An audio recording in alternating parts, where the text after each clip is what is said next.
감정은 파도와 같다. 밀려왔다가 물러가고 높아졌다가 낮아진다. 그런데 대부분의 사람들은 이 파도에 휩쓸려 살아간다. 분노가 밀려오면 분노에 휩쓸리고, 두려움이 찾아오면 두려움에 떨고, 기쁨이 오면 기쁨에 들뜨고, 슬픔이 오면 슬픔에 잠긴다. 이것이 우리가 살아가는 방식이다. 하지만 17세기 네덜란드의 한 철학자는 이렇게 물었다. 왜 우리는 감정의 노예가 되어야 하는가? 바리흐 스피노자. 그는 유대인 공동체에서 파문당하고 기독교 사회에서 이단으로 낙인 찍혔으며 평생을 렌즈를 깎으며 가난하게 살았다. 그러나 그가 남긴 사상은 수백 년이 지난 지금도 우리에게 깊은 통찰을 준다. 그는 말했다. 감정의 노예가 되지 마라. 이성의 빛으로 감정을 이해하라. 다스리려 하지 말고 이해하라.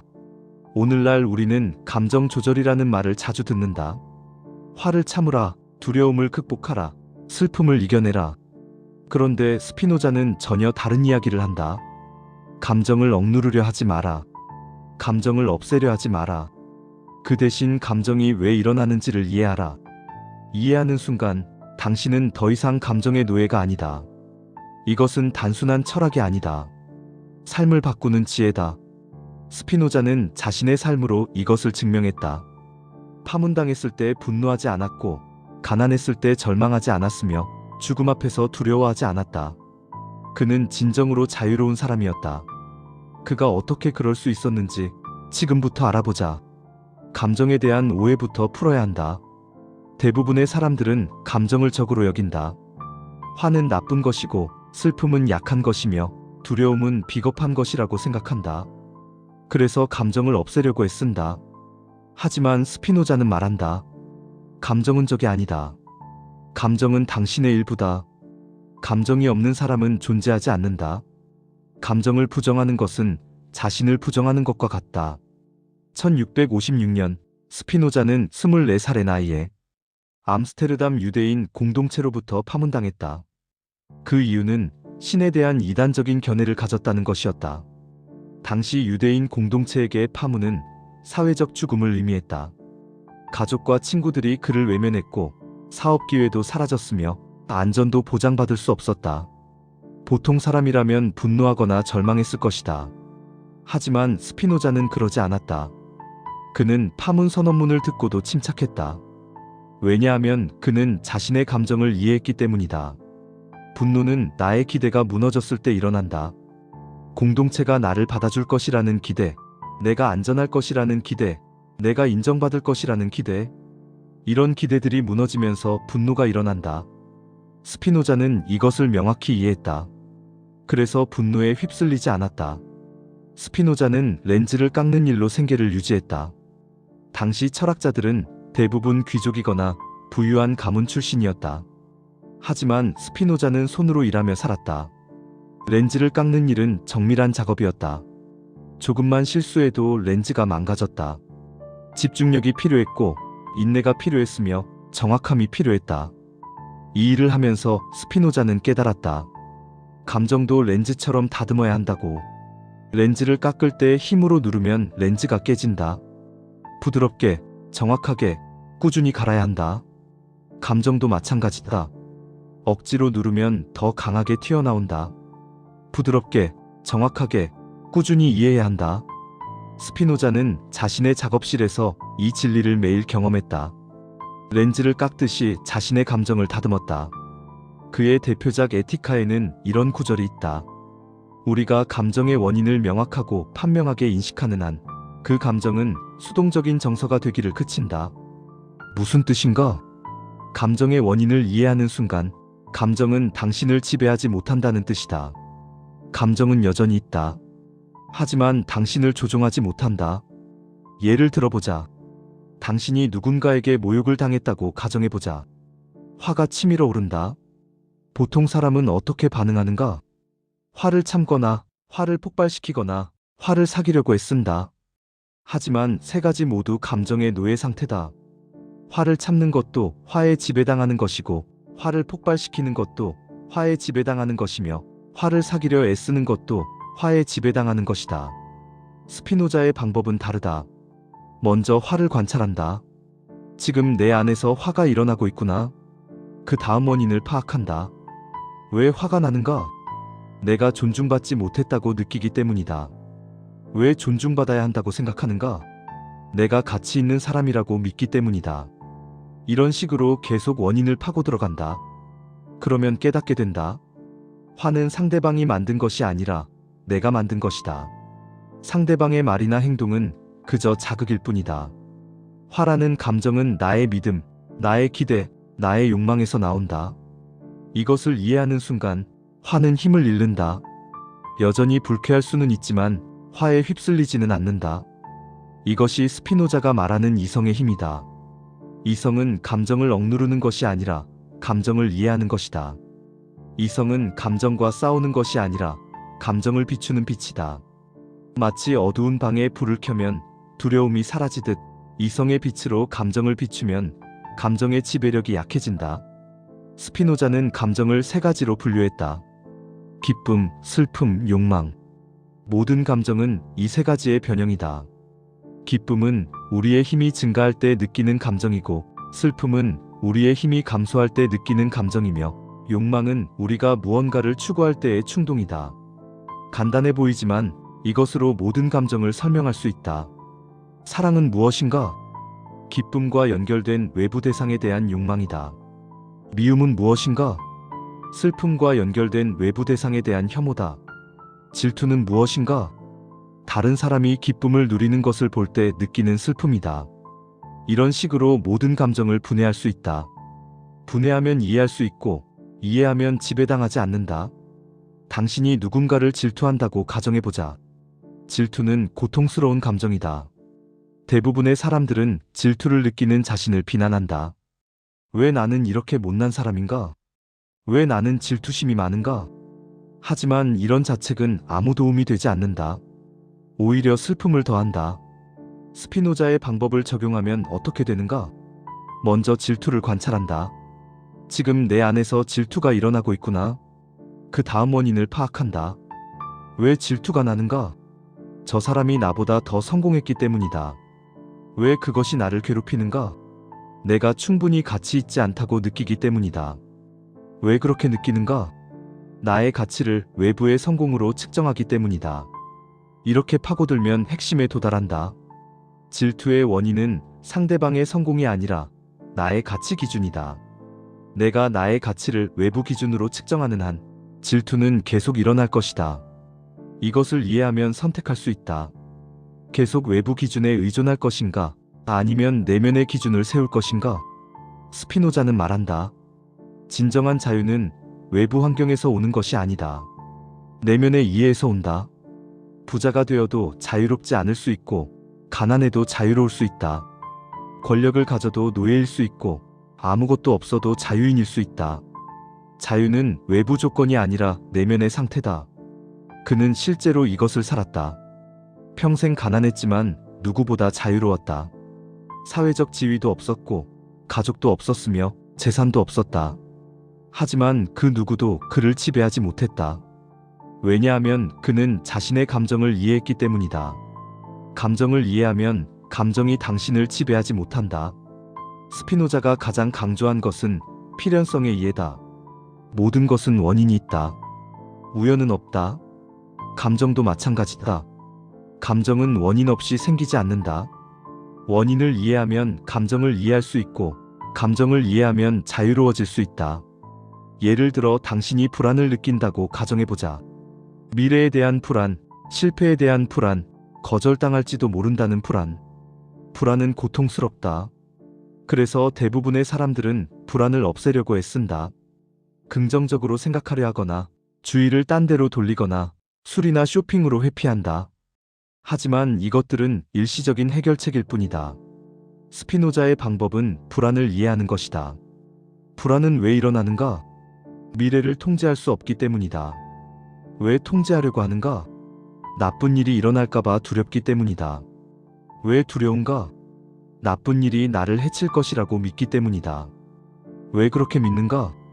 나의 행복이 외부 환경에 달려있다고 생각하기 때문이다. 이렇게 파고들면 불안의 뿌리를 발견한다. 불안의 뿌리는 미래가 아니라 나의 믿음이다. 나는 외부 환경이 좋아야 행복할 수 있다고 믿는다. 이 믿음이 불안을 만든다. 이것을 이해하면 선택할 수 있다. 계속 외부에 의존할 것인가? 아니면 내면의 평화를 찾을 것인가? 스피노자는 에티카에서 이렇게 말했다. 자유로운 사람은 죽음을 생각하지 않는다. 그의 지혜는 죽음에 대한 명상이 아니라 삶에 대한 명상이다. 무슨 뜻인가? 자유로운 사람은 미래를 두려워하지 않는다는 뜻이다. 죽음조차 두려워하지 않는데 하물며 다른 것을 두려워하겠는가? 스피노자는 죽음을 두려워하지 않았다. 1677년 2월 21일, 그는 44살의 나이로 폐병으로 세상을 떠났다. 렌즈를 깎으며 흡입한 유리가루가 폐를 망가뜨렸다. 죽음이 가까워오는 것을 알았지만 그는 평온했다. 친구들이 걱정하자 그는 미소 지으며 말했다. 모든 것은 필연이다. 두려워할 것이 없다. 그가 죽음을 두려워하지 않은 이유는 무엇인가? 죽음을 이해했기 때문이다. 죽음은 무엇인가? 육체의 기능이 멈추는 것이다. 왜 그것이 두려운가? 존재가 사라질 것 같기 때문이다. 하지만 스피노자는 말한다. 당신의 본질은 육체가 아니다. 당신의 본질은 자연의 일부다. 자연은 영원하다. 당신도 영원하다. 이것은 종교적인 이야기가 아니다. 철학적인 이야기다. 당신의 몸은 원자로 이루어져 있다. 원자는 어디서 왔는가? 별에서 왔다. 별이 폭발하면서 만들어진 원소들이 모여서 당신의 몸을 만들었다. 당신이 죽으면 어떻게 되는가? 원자는 사라지지 않는다. 다시 자연으로 돌아간다. 다른 형태로 존재한다. 당신은 결코 사라지지 않는다. 형태만 바뀔 뿐이다. 이것을 이해하면 죽음이 두렵지 않다. 죽음은 끝이 아니라 변화다. 겨울이 끝나고 봄이 오듯 한 형태가 끝나고 다른 형태가 시작된다. 자연의 순환이다.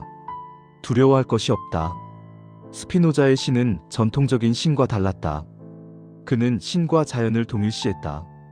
신은 곧 자연이다. 자연은 곧 신이다. 이것 때문에 그는 이단으로 낙인 찍혔다. 하지만 그의 말에는 깊은 의미가 있다. 신이 자연이라면 자연의 모든 것이 신성하다. 당신도 신성하고 나무도 신성하며 돌멩이도 신성하다. 모든 것이 신성하다면 모든 것이 완벽하다. 좋고 나쁨이 없다. 옳고 그름이 없다. 있는 그대로가 완벽하다. 당신의 감정도 완벽하다. 화도 완벽하고 슬픔도 완벽하며 두려움도 완벽하다. 왜냐하면 그것들은 자연의 일부이기 때문이다. 자연의 법칙에 따라 일어나는 현상이기 때문이다. 이것을 이해하면 자책이 사라진다. 나는 왜 이렇게 화를 많이 내는가? 나는 왜 이렇게 슬픈가? 나는 왜 이렇게 두려운가? 이런 질문들이 의미 없어진다. 감정은 당신의 잘못이 아니다. 감정은 자연스러운 현상이다. 마치 비가 오는 것이 하늘의 잘못이 아니듯 감정이 일어나는 것은 당신의 잘못이 아니다. 하지만 이것이 방종을 의미하는 것은 아니다. 스피노자는 결코 감정에 휩쓸려 살라고 말하지 않았다. 그는 감정을 이해하고 감정의 원인을 파악하며 이성의 빛으로 감정을 비추라고 말했다. 이해하면 자유로워진다.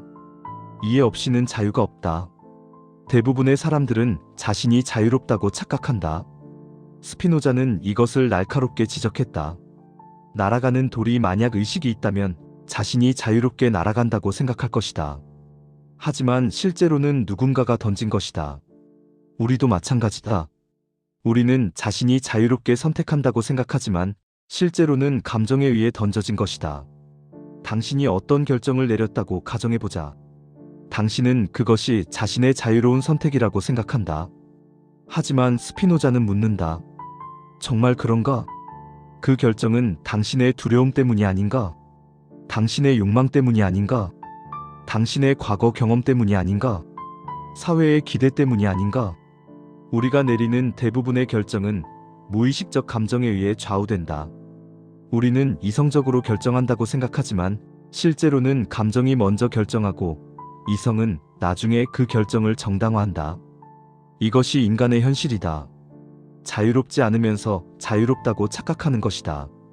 진정한 자유는 어떻게 얻는가? 감정을 이해함으로써 얻는다. 당신의 결정이 어떤 감정에서 나왔는지를 안다면 당신은 그 감정에 좌우되지 않을 수 있다. 두려움 때문에 결정하는 것을 알면 두려움을 극복하고 다른 선택을 할 수 있다.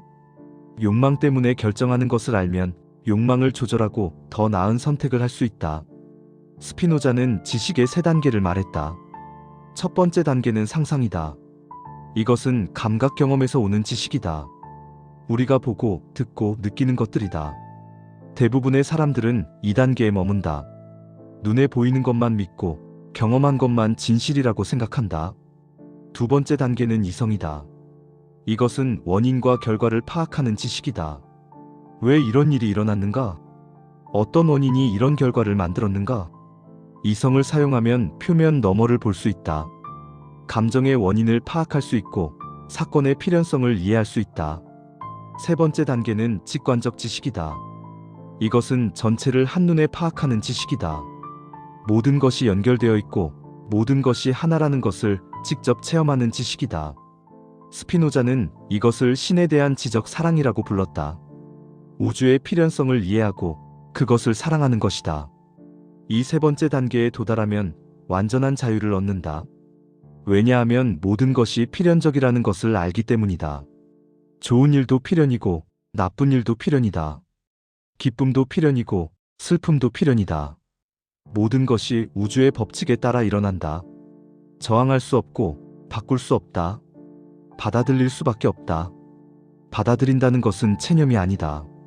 스피노자의 수용은 수동적인 것이 아니라 능동적인 것이다. 필연성을 이해하고 필연성과 하나가 되는 것이다. 강물이 바위를 만나면 어떻게 하는가? 바위를 원망하지 않는다. 바위를 피해서 흐른다. 필연을 받아들이고 필연과 함께 흐른다. 우리도 마찬가지다. 삶에서 피할 수 없는 일들이 있다. 죽음, 노화, 병, 상실. 이것들은 필연이다. 저항할 수 없다. 저항하면 고통만 늘어난다. 받아들이면 평화가 온다. 받아들인다는 것은 좋아한다는 뜻이 아니다. 현실을 있는 그대로 본다는 뜻이다. 스피노자는 평생 이것을 실천했다. 파문당했을 때 저항하지 않았다. 가난할 때 원망하지 않았다. 병들었을 때 불평하지 않았다. 모든 것을 필연으로 받아들였다. 그래서 그는 자유로웠다. 외부 환경이 그를 지배하지 못했다. 감정이 그를 조종하지 못했다. 우리는 어떻게 해야 하는가? 먼저 자신의 감정을 관찰해야 한다. 지금 내 안에서 무슨 감정이 일어나고 있는가? 화인가, 슬픔인가, 두려움인가, 기쁨인가? 이름을 붙여라. 이름을 붙이는 것만으로도 감정과 거리를 둘 수 있다. 그 다음 원인을 파악해야 한다. 왜 이 감정이 일어났는가? 무엇이 이 감정을 촉발했는가? 나의 어떤 믿음이나 기대가 이 감정과 연결되어 있는가? 계속 질문하라. 왜? 라는 질문을 계속하라. 뿌리에 도달할 때까지 파고들어라. 뿌리를 발견하면 선택할 수 있다. 이 믿음을 계속 유지할 것인가? 아니면 바꿀 것인가? 이 기대를 계속 가질 것인가? 아니면 내려놓을 것인가? 선택은 당신의 몫이다. 하지만 이해 없이는 선택도 없다. 이해가 먼저다. 스피노자의 방법은 단순하지만 쉽지 않다. 왜냐하면 우리는 평생 감정에 휩쓸려 살아왔기 때문이다. 감정에 반응하는 것이 습관이 되었다. 누군가 나를 비난하면 자동으로 화가 난다. 무언가를 잃으면 자동으로 슬퍼진다. 미래를 생각하면 자동으로 불안해진다. 이것이 우리의 조건 반사다. 하지만 이 조건 반사를 깰 수 있다. 어떻게? 의식적으로 관찰함으로써 매번 감정이 일어날 때마다 멈추고 관찰하고 이해하려고 노력하면 점점 감정의 지배력이 약해진다. 처음에는 어렵다. 감정이 너무 강해서 관찰할 여유가 없다. 하지만 계속 연습하면 가능해진다. 스피노자는 완벽을 기대하지 않았다. 그는 인간이 불완전한 존재라는 것을 알았다. 우리는 항상 감정에 영향받을 것이다. 완전히 이성적인 존재가 될 수는 없다. 하지만 조금씩 나아질 수는 있다. 어제보다 오늘 조금 더 이해할 수 있고 오늘보다 내일 조금 더 자유로워질 수 있다. 그는 에티카의 마지막 구절에서 이렇게 말했다. 모든 고귀한 것은 드물고 어렵다. 자유를 얻는 것은 쉽지 않다. 감정을 이해하는 것은 쉽지 않다. 하지만 그렇기 때문에 가치 있다. 쉬운 것은 누구나 할 수 있다. 어려운 것을 하는 사람이 진정으로 자유로운 사람이다. 현대 심리학은 스피노자의 통찰을 확인했다. 인지행동 치료의 핵심은 무엇인가? 생각을 바꾸면 감정이 바뀐다는 것이다. 감정은 상황 자체에서 오는 것이 아니라 상황에 대한 우리의 해석에서 온다. 해석을 바꾸면 감정이 바뀐다. 이것이 바로 스피노자가 300년 전에 말한 것이다. 마음챙김 명상의 핵심은 무엇인가? 관찰이다. 판단하지 않고 있는 그대로 관찰하는 것이다. 감정이 일어나는 것을 지켜보고 사라지는 것을 지켜본다.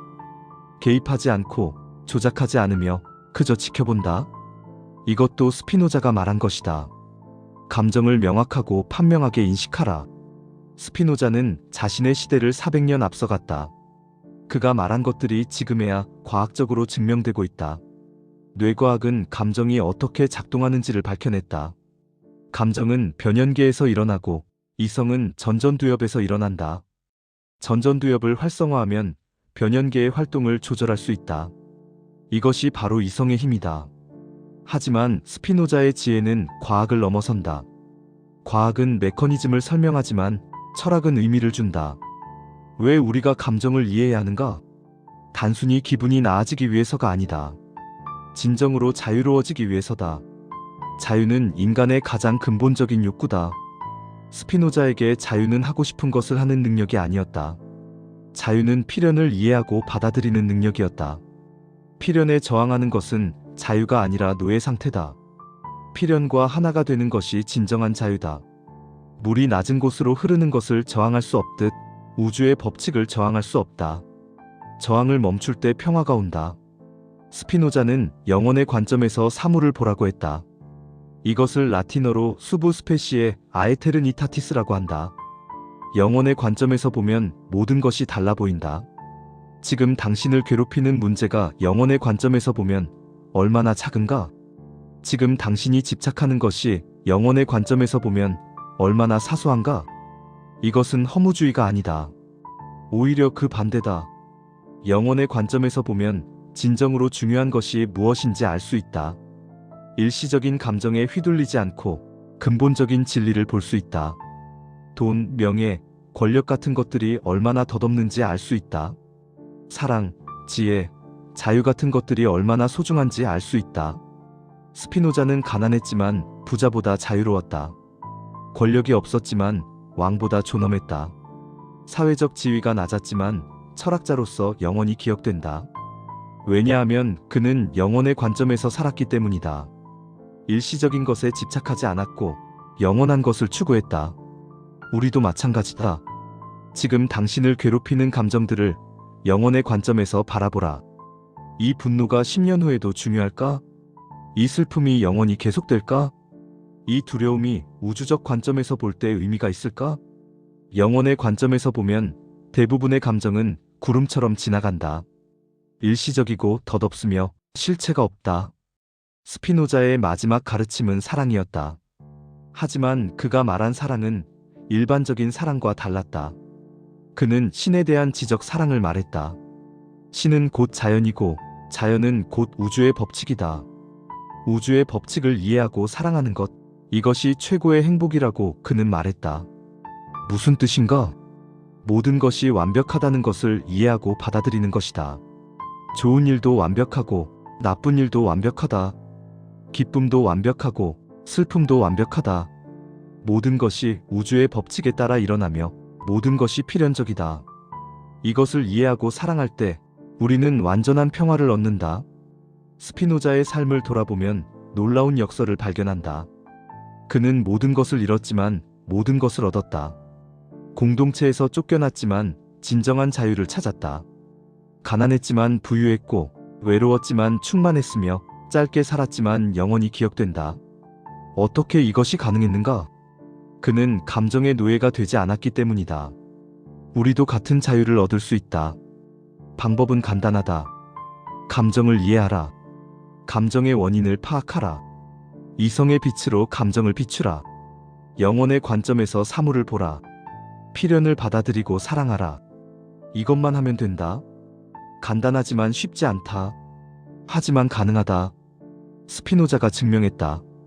감정을 다스리려 하지 마라. 이것이 스피노자의 핵심 메시지다. 감정을 억누르려 하면 할수록 감정은 더 강해진다. 화를 참으면 화는 속에서 끓는다. 슬픔을 감추면 슬픔은 마음을 잠식한다. 두려움을 무시하면 두려움은 무의식에 자리 잡는다. 다스리려 하지 말고 이해하라. 이해한다는 것은 무엇인가? 감정을 있는 그대로 보는 것이다. 판단하지 않고 비난하지 않으며 그저 관찰하는 것이다. 지금 내 안에서 화가 일어나고 있구나. 지금 내 안에서 슬픔이 일어나고 있구나. 지금 내 안에서 두려움이 일어나고 있구나. 이렇게 이름을 붙이고 원인을 파악하며 흐름을 지켜보는 것이다. 이해가 깊어질수록 자유도 깊어진다. 처음에는 감정이 일어난 후에야 깨닫는다. 아, 내가 지금 화를 냈구나. 그 다음에는 감정이 일어나는 중에 깨닫는다. 지금 내가 화를 내고 있구나. 마지막에는 감정이 일어나기 전에 깨닫는다. 지금 화가 일어나려고 하는구나. 2단계에 이르면 감정에 휘둘리지 않을 수 있다. 스피노자는 말했다. 우리는 우리가 이해하는 만큼만 자유롭다. 이해가 전부다. 이해 없이는 자유도 없고 평화도 없으며 행복도 없다. 그러므로 이해하라. 끊임없이 이해하라. 자신을 이해하고 감정을 이해하며 세상을 이해하라. 이해가 깊어질수록 당신은 더 자유로워질 것이다. 오늘의 이야기는 여기까지입니다. 스피노자는 우리에게 감정의 노예가 되지 말라고 가르쳤습니다. 감정을 억누르지도 말고 감정에 휩쓸리지도 말라고 했습니다. 대신 감정을 이해하고 이성의 빛으로 감정을 비추며 영혼의 관점에서 삶을 바라보라고 했습니다. 이것이 진정한 자유의 길입니다. 여러분도 오늘부터 시작해 보십시오. 감정이 일어날 때마다 멈추고 관찰하고 이해하려고 노력하십시오. 처음에는 어렵겠지만 계속하면 점점 쉬워질 것입니다. 그리고 어느 날 깨닫게 될 것입니다. 당신이 더 이상 감정의 노예가 아니라는 것을, 당신이 진정으로 자유로운 사람이라는 것을. 끝까지 시청해주신 여러분, 진심으로 감사합니다. 저희 채널은 앞으로도 위대한 철학자들의 지혜를 여러분께 전해드리겠습니다. 구독과 좋아요로 응원해주세요. 다음 영상에서 뵙겠습니다.